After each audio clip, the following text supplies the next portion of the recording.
board came down here in January for our mid-year board meeting. We had the privilege of going to Morgan's Wonderland, and if you haven't been there, it is everything Gordon just said and more. I mean, it truly is unbelievable, so thank you. Our next speaker is also an inspiration. Jenni Newbury. Jenni is the co-founder of Camp Pals, a week-long sleepaway camp for young adults with Down syndrome.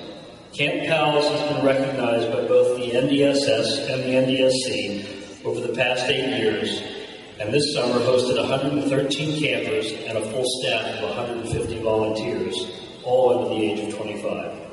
Jenni is a graduate of Princeton University, where she majored in psychology and elementary education. During her time at Princeton, Jenni founded Princeton Disability Awareness, which hosts an annual Down syndrome conference that welcomes 500 families and their children with Down syndrome to campus each fall. She completed her senior thesis on the impact of having a sibling with Down syndrome and continues to support the development of the new Princeton Disability Awareness initiatives. Jenni now works as the Education Resource Manager for Special Olympics Project Unified. Above all else, Jenni is a sibling to Jason Newbury, a self-advocate. It is this role that has defined and sculpted her life, and it is Jason's strength that continues to challenge her to do more. Please welcome Jenni Newbury.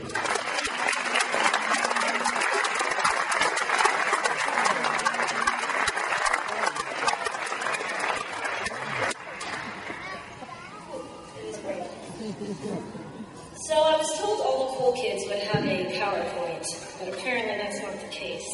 So I apologize in advance, but I'm hoping that you will enjoy some of the embarrassing photos that I've included, and it will give you some entertainment as we go through this evening.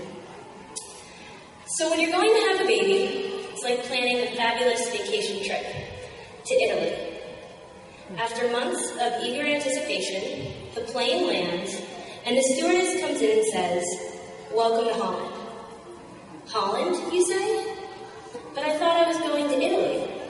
All my life, I've dreamt of going to Italy. I think many of you have heard that poem before, and over the past 23 years, I've heard Emily Pearl Kingsley's poem at conferences, trainings, and many other events involving individuals with disabilities. Emily tells us that, although less flashy than Italy, Holland still has beautiful characteristics, and the traveler learns to appreciate them, even while watching others come and go from Italy. A few years ago, the NDSC awarded Jennifer Graf Grunberg with the National Media Award for her book titled A Roadmap Through Holland. The book shared insights and lessons that the author had learned after having a son with Down syndrome. Holland is a common theme in this community, probably because the analogy resonates with so many parents trying to define and describe their experience. But what about growing up in Holland? What about those who were born in Holland or simply were so young when they arrived that they can't remember anything different? Do they appreciate the eccentricity of Holland without missing the glamour of Italy? Do they stay up late at night wondering what it'd be like in Italy? Or are they simply more comfortable, more at home in Holland? This perspective and these questions can only be understood by siblings, shedding light on the distinct connection between those of us who share a similar history, who find ourselves rooted in the particular place of Holland. I am honored to have the opportunity to share my story with you tonight. A story about me, but really a story that can only be understood when you meet my brother, Jason. I give you my perspective not as a generalization, but as a result of the unique opportunities, experiences, and relationships that Jason and I have shared. I want to talk to you about our lives and the communities we've been a part of, and I want to give you a report as Jason and I stand with a new perspective, looking out over the front lines of Holland.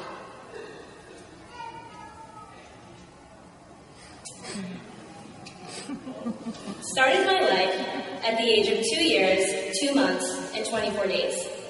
You see, that was the day I got my very first and most important job. I became a sister. Being a sister came with many different roles, yet I soon made it my #1 priority to get this smile as much as possible. A few years later, I took on new responsibilities and became a teacher. Whatever Jason was learning in physical therapy, speech therapy, or anything else I witnessed, I made sure that I repeated in our playroom. When I started first grade, Jason was forced to join me. I brought home worksheets and made my own for him to complete.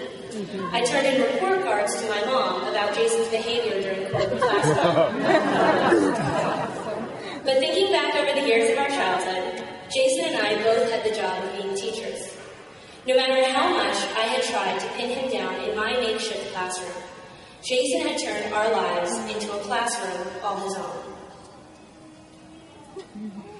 There are countless lessons that I learned from Jason over the years, many of which have continued to challenge me as we transition into our adult lives. But a few key themes come to mind when I think about our childhood. The first is trust. From a very young age, Jason showed me what it was like to trust someone. Jason trusted me with his heart, his happiness, his life. I'm not sure what I ever did to deserve it, but all I knew is that I didn't want to do anything to lose it. Jason trusted me when I would take him in the pool before he could swim, and Jason trusted me when I took him across the country on our very first trip to the NDSC without our parents. But most of all, Jason and I trusted our relationship. The type of relationship where we knew that we could share our deepest secrets and not be judged, but accepted. To this day, it is Jason's trust that continues to motivate me. He trusts me to keep my promises, to fight for the right causes, and to come home to visit or bring him with me as much as possible. And so I do. The second lesson I learned from Jason, is about love. And there are a few elements of this specific lesson. First of all, Jason taught me about loving life. There is no one I have ever met who loves life like Jason. Jason is the friend who will stand up and sing karaoke when everyone else is ready to go home.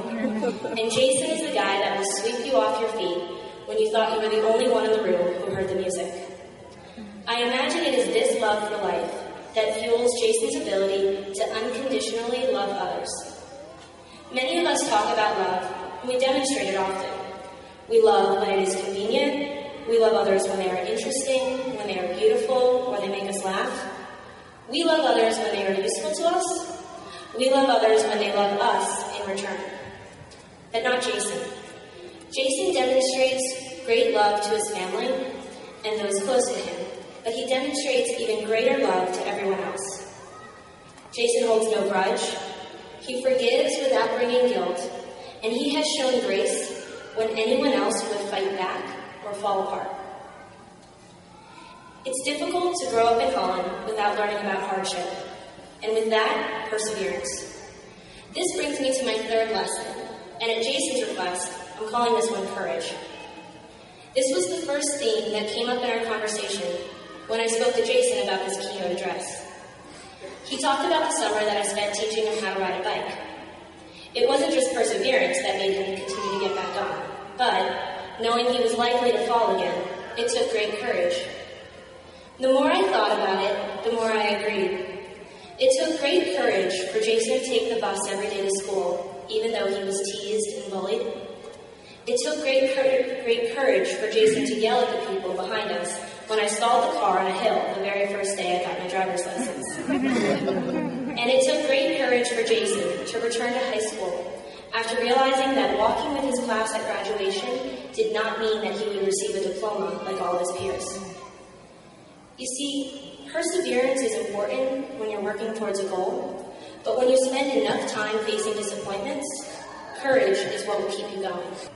And so growing up with Jason, I learned about trust, and about love, and about courage. And as these lessons were being taught, Jason and I quickly learned that not everyone lived in Holland, and not everyone appreciated Jason for the lessons he had to teach. And so, as we grew up, we learned the value and security found in those who shared our same roots. For the past 10 to 15 years, my parents have made it a point to attend as many NDSC conferences as possible. The convention became an annual family trip, and our only real vacation every year. I still remember overhearing the phone call my mom made to the airlines the year they booked tickets with frequent flyer miles. I'd like to redeem the miles for 4 round-trip tickets to Pittsburgh. Yes, I understand that they could be used for anywhere in the country, including Hawaii. And yes, I understand I do live in New Jersey. But no, I would still like to take my family to Pittsburgh. We listened each year for the announcement of next year's conference, anxiously waiting for our next big destination. The first time I was old enough to visit the NDSC Brothers and Sisters Conference, I marveled at the fact that so many others shared my stories and experiences. I wasn't the only sibling who had to explain to their friends what it meant to have Down syndrome, and I wasn't the only sibling who hid by the bus stop to make sure that my brother didn't get bullied. This community knew me, and I knew them. A few years later, at the 2003 NDSC in Philadelphia, I met 2 teens who had taken additional steps towards this acceptance that I envisioned. The boys had started a group in their high school called PALS, offering socialization opportunities for students with and without disabilities. I agreed to bring the organization back to my own school and brought together over 100 students at our first meeting. A few months later, the 2 boys presented me with an idea. They had gotten a summer programming agency interested in sponsoring a camp for teens with Down syndrome, and they asked if I wanted to be involved. Recognizing that this was a program that Jason could immediately benefit from, I jumped on board, and we hosted our first ever Camp PALS in 2004 with 16 campers and 16 counselors. At the end of the week, campers, counselors, and parents shared their experiences. A few of our counselors were siblings that first year, and so we experienced camp through the same lens. We watched as these other teenagers volunteered their time to give our siblings the best week of their lives. And then we watched as these counselors, many of whom had never met anyone with Down syndrome before, thanked us and our parents for the experience. Something had clicked. In some way, we had managed to give these counselors the same opportunity to learn from the campers that I had growing up with Jason. We returned to the NDSC in 2004 that summer, and were honored to receive the President's Award for our work. This was an exciting moment of recognition, but it challenged us to do more. Through the next few years, as Jason and I grew, so did Camp PALS. 24 campers in 2005, then 33 in 2006. By 2009, we had 81 campers and 100 volunteer staff. Jason and I grew closer through this experience, building our skills and our relationship as our community expanded. I began to recognize the social opportunities Camp PALS provided for Jason, and I thought about simple things, like recreation programs, that Jason wasn't a part of back at home. So during the school year, I partnered with our local township, and we put together a year-long inclusive sports program. It was a success, and the department gave us permission to organize a day camp, 7 weeks in the afternoons during the summer, that worked as a supplementary option to extended school year. The school board hesitated at first, but when 40 high school students showed up at the school board meeting, ready to speak about the importance of this experience, they changed their mind. Meanwhile, Jason and I began getting more involved with things like Special Olympics, what was previously an opportunity for Jason to engage in sport while I volunteered or cheered him on, became a new way to find community. A few years later, when I got to college, the campus felt empty. It was too easy to fall into the trap of self-absorption and disregard for the outside world. I missed Jason, and I missed the perspective he had always given me. So I decided to bring the benefits of perspective to Princeton, and using the NDSC convention as a model, I organized the now annual Princeton Down Syndrome Awareness Conference, which welcomes about 500 individuals with Down syndrome and their families to campus every fall. With each new stage in life, it felt like Jason and I were being pulled farther and farther apart. And so I pushed harder to recreate the world that we had always shared. I started to learn it wasn't just siblings who I connected with, but others who had been touched, others who had taken the time to develop relationships with people like Jason. And so our community grew larger. Much of the new programming was linked to specific stages of our lives, and so it faded into the background as Jason and I got older. Yet for 8 years now, we have had Camp Pals as a constant. Always relevant and always waiting in that third week of June, like a finish line at the end of each school year.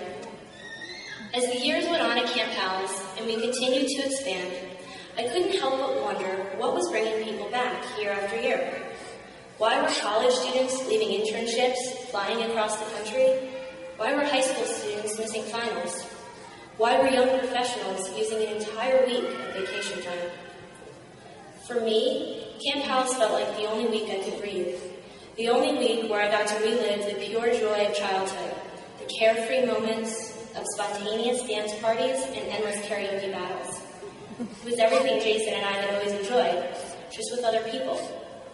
And so I began to understand the addiction. People were getting a glimpse of a world that they had only imagined.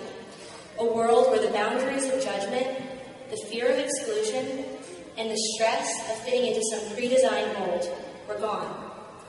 Camp Pals was a place where people became something that they couldn't be anywhere else, where they could be themselves at a level that they never thought was possible. The relationships strengthened as the counselors and campers grew up over the years.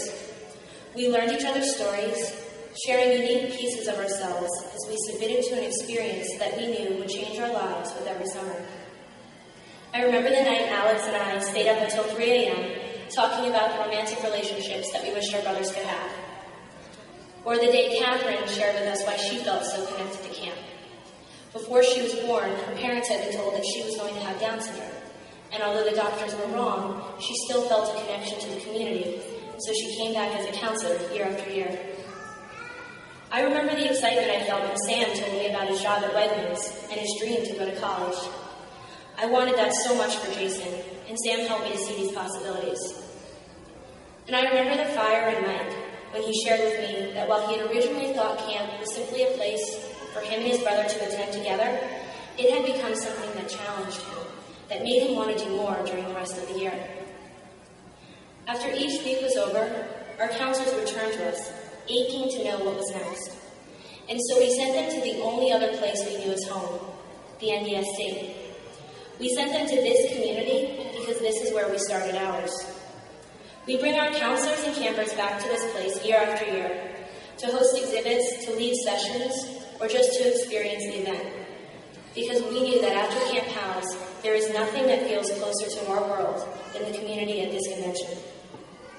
And through all these stories, the business of planning, and the whirlwind of now 113 campers and 150 volunteer staff members, the dust settles, and it's me and Jason, just like it was when my life started. I watched through the years as Jason experienced camp with new counselors, new teens, new friends. I watched him grow into a teenager and then into a young man. Someone who I can talk to about relationships, about disappointments, and about the hopes and dreams I have for us. And as our lives have started to drift apart, it has been Jason's trust, Jason's love, and Jason's courage that has kept us together. Whether it's the text message I get in the morning that reads nothing but "I love you," or the excited greeting I get after returning home from Greece when Jason says, "Don't worry, Jen, I prayed that you would be safe." It is Jason who keeps me going. The bond between us is hard to describe, but became slightly clearer to me the other day. I was telling Jason about the presentations that we'd be doing at this conference, and I informed him that we'd be talking a lot about our relationship. "What types of things should we say?" I asked. Jason replied promptly, "Well, we will talk about how we both have Down syndrome."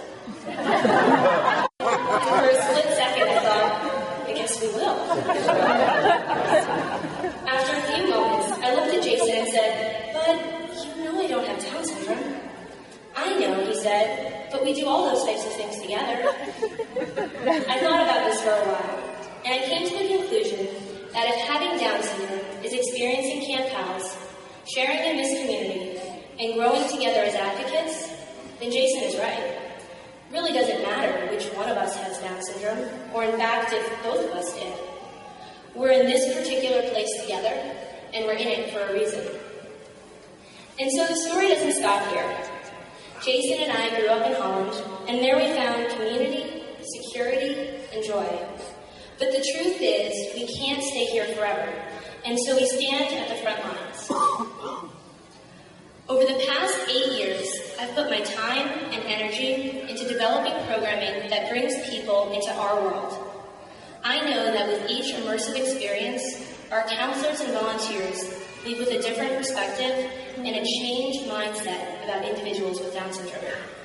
And so we've created this perfect world of acceptance and understanding, an oasis that we dream about throughout the year with increasing anticipation as the summer months roll around.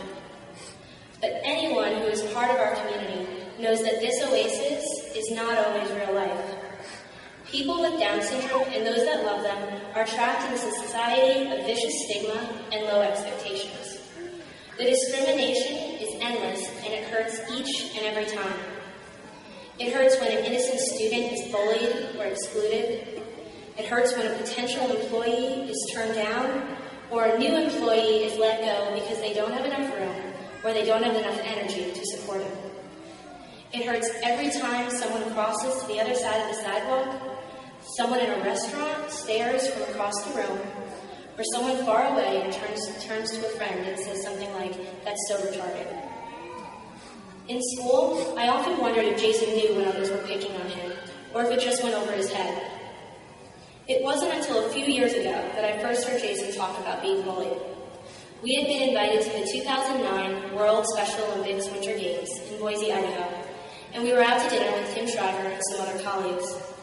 The topic of the R word, or the word retarded, had come up, and so Tim asked Jason what he thought.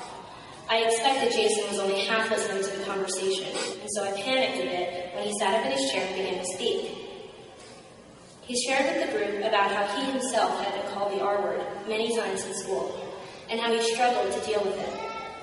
I had never heard Jason speak so frankly about this type of experience before. He came home from that trip and began writing letters, journal entries, and speeches about the importance of eliminating the R word. He worked with Special Olympics New Jersey to get public speaking training, and 16 months later, he addressed the Special Olympics Global Congress in Morocco, sharing his ideas and passion for the cause. This one moment of empowerment, this moment of opportunity for his voice to be heard, set a spark in Jason and left a lingering impact on me. This moment showed me that, after all the programming, the environments designed to make others feel secure and included, it was time for Jason and I to step out into the real world. Jason took a message that he wanted others to hear. How was I motivating others? I began to reflect on Camp Pals and other experiences. We gave everyone this week of transformation, this opportunity to see the world differently. But what did we leave them with when it was over? How were we putting this experience into the greater context of the Down syndrome community? We have an opportunity every year with hundreds of young leaders who want to make a difference. And we want them to know that outside of Camp Pals, the world does not look the same. It's often easy for others to overlook, but we are in a battle. I think everyone in this community has felt it at one point or another. Special Olympics has coined this new era as a dignity revolution, a time for those with intellectual disabilities and those that love them to step forward and make a change. After working at Special Olympics for the past year, I've started to better understand this battle, refocusing my eyes to take the story of one family and to place it in context of the fight of the over 3.4 million Special Olympics athletes around the world. And so, we cannot stand still. We cannot rest in this community of Holland, and we cannot be satisfied by having people enter our world and not leave with a clear message. It is our responsibility, as siblings, as family members, as self-advocates, to take Holland to them. And so my siblings' report from the front lines is this: the dignity revolution is coming. Whether you grew up in Holland, crash-landed in Holland, or are visiting Holland on vacation, we need you in this movement. Holland has more heart and more truth than we could ever understand. Holland has hope, and with the right people, the lessons, the strength, and the life of Holland will be known and celebrated around the world. I thank God every day for the privilege to grow up in Holland and for the blessing of having Jason in my life. I love you, Beth. Thank you.